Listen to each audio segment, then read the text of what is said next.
Les tentatives du Ghana pour restructurer sa dette de 13 milliards de dollars auprès des détenteurs d'obligations internationales se sont soldées par un échec. C'est ce qu'a annoncé lundi 15 avril 2024 le gouvernement ghanéen. Une situation qui entrave ses efforts pour sortir du défaut de paiement et de la crise économique selon un rapport.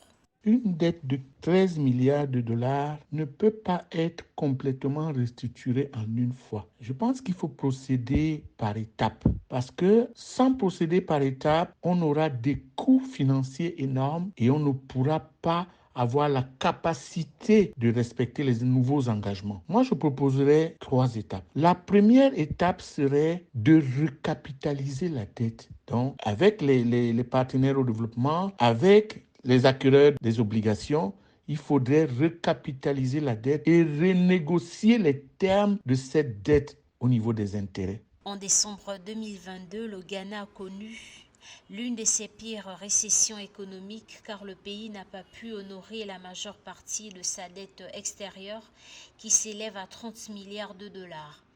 Le pays a depuis été exclu des marchés de capitaux internationaux et a désormais recours au marché national des bons du Trésor pour emprunter. Le Ghana, qui fait actuellement l'objet d'un 17e programme de sauvetage du FMI, a conclu le 13 avril 2024 un accord au niveau des services du FMI sur une deuxième revue qui ouvrira la voie à une troisième tranche des fonds de sauvetage de 360 millions de dollars.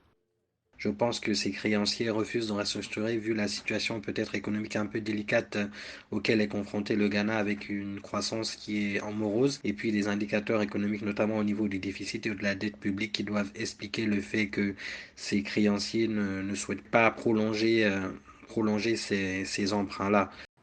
Le Ghana vise à réduire 10,5 milliards de dollars ses remboursements de dettes extérieures et ses coûts d'intérêt dus entre 2023 et 2026. Le ministre des Finances Mohamed Amin Adam s'est dit confiant quant à la possibilité de parvenir à un accord sans préciser le calendrier. Le FMI a souligné la nécessité de progresser dans des négociations avec des obligataires lors de sa deuxième revue du programme de prêt de 3 milliards de dollars avec le Ghana.